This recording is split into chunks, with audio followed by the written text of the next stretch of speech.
سلامونه ملګرو. شاهد افریدي د ویرات کوهلی بیان حواله سره ډیر زبردست بیان جاری کړ. ټول نه پهله دا ووري هغه نه پس په ډیټیل سره خبره کوو جی. विराट कोहली की तरफ से इस तरह का स्टेटमेंट आया है तो इन्हें कहते हैं कि बाकी मुल्क को रिप्रेजेंट करने वाले लोग हैं, ये एम्बेसडर्स हैं मुल्क के। तो विराट से मुझे उम्मीद भी यही थी कि अच्छा पॉजिटिव स्टेटमेंट उसकी तरफ से आएगा।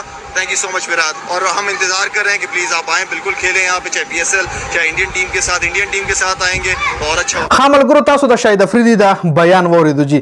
دا بیان د شاهد افریدي د ویرات کوهلی هغه بیان حواله سره شیر کړی چې ویرات کوهلی یو ویډیو راغلی و چې د پاکستان یو ماونټینر سره کم چې په غرونو باندې خيږي هغه سره خبرې کولې چې ولېویلی هوپفلی چې موږ پاکستان ته ان شاء الله درځو، ځکه نور ملکونو هم پاکستان ته وزټ کول شروع کړی دي د چیمپیون ټرافي حواله سره جی. دا خبرې کېدي نو انډیا ټیم چې کوم دی پاکستان ته ان شاء الله چیمپیون ټرافي ته راځي.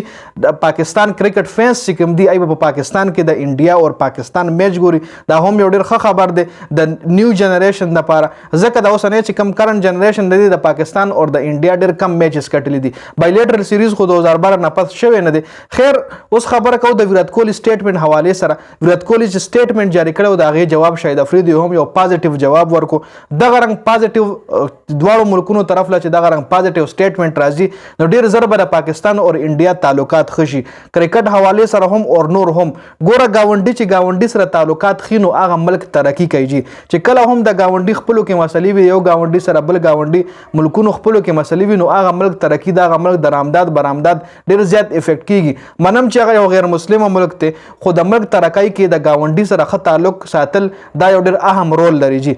هندو ملک ته خو د پاکستان نه پکې زیات مسلمانان په انډیا کې بعد دا خبره ذهن کې واچوي. وسنه ډیر مرګري کمنټ شروع کی چې تر انډیا تعریفونه شروع کړی دي، خو په ایشیا کې چې زیاته ترقی په کم بلګ وخت کې شوی دا هغه د انډیا ملک کړي د په هر فیلډ کې جی. خیر موږ په هغه ترقی مرقی باندې خبره نه کوو، موږ په کرکټ باندې خبره کوو. شاهد افریدي هم د ویرات کوهلی سټیټمنټ باندې پازیټیو سټیټمنټ باندې پازیټیو جواب ورکړي.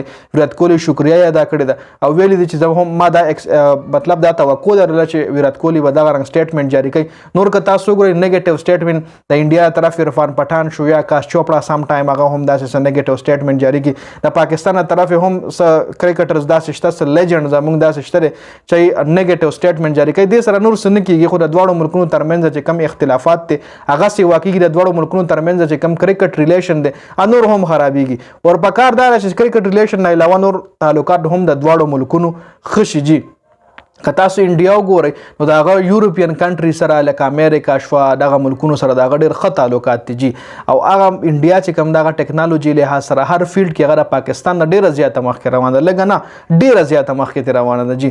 نو په کار دا و جی چې د دواړو ملکونو ترمنځ ښه تعلقات وي، خو انفارچونیټلی پاکستان کې چې کوم سیاستدان خلک دي یا موسټلی چې کوم انډیا کې کوم سیاست دی نو هغه مطلب کرکټ کې ډېر زیات انوالو دي. د انډیا چې کوم پالیټیشنز دی له هم پته چې د انډیا عوام کرکټ ډیر زیات خوښي، نو هغه پالیټیشن چې کوم دی خپل پالیټکس چمکاوي په کرکټ باندې هغه د پاکستان سره تعلقات ختم کړي کرکټ لحاظ سره یا پاکستان خلاف د وټونو پروازو کې دا سټیټمنټ جاری کوي چې عوام خوشاله چې د موږ له وټ راکې موږ د پاکستان خلاف سلته انټیز پاکستان خلک چې کوم دی ډیر زیات دي په انډیا کې.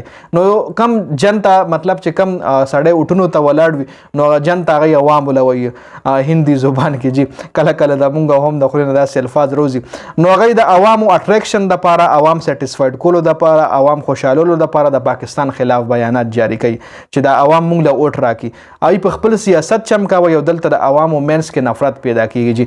خیر ډیر مخکې ډیټیل سره نو خو شاهد افریدي یو ښه پازیټیو بیان جاری کړی د ویرات کوهلی بیان حواله سره او دغه رنګ چې دوه درې نور پازیټیو بیانونه راشي نو د پاکستان او د انډیا کرکټ تعلقات چې کوم دی ښه کېدی هم شي. تاسو خپل سوچ وکړئ چې په PSL کې انډین کلاډیان راشي یا په IPL کې پاکستانی کلاډیان شروع شي. شاهد افریدي په PSL کې نایټ رایډر سره گیم کوي، کولکتا نایټ رایډر سره یا ممبئی انډینز سره رضوان وي پکې، بابر اعظم وي پکې. نو څومره مذهب وي خو پاکستان ته پیسې راځي ځکه ډېر زیات اماونټ ورکوي کلاډیانو له او اماونټ چې کم دی هغه صرف کلاډي ته نه ملاویږي بورډ ته هم ملاویږي. لکه اوس یو کلاډي دی بابر اعظم دی چې کله IPL کې گیم کوي نو د خپل پرسنټیج دی څونه پیسې چې دله ملاویږي 10% 20% په دې پاکستان کرکټ بورډ لور کوي. نو پیسې لحاظ سره به هم مطلب د پاکستان کلاډیانو ترقی کیږي، گیم لحاظ سره هم تعلقات په هم کیږي. خیر دا اپډیټس تاسو سره مې شریکول ډیر زیات مننه د ویډیو کتلو. والسلام.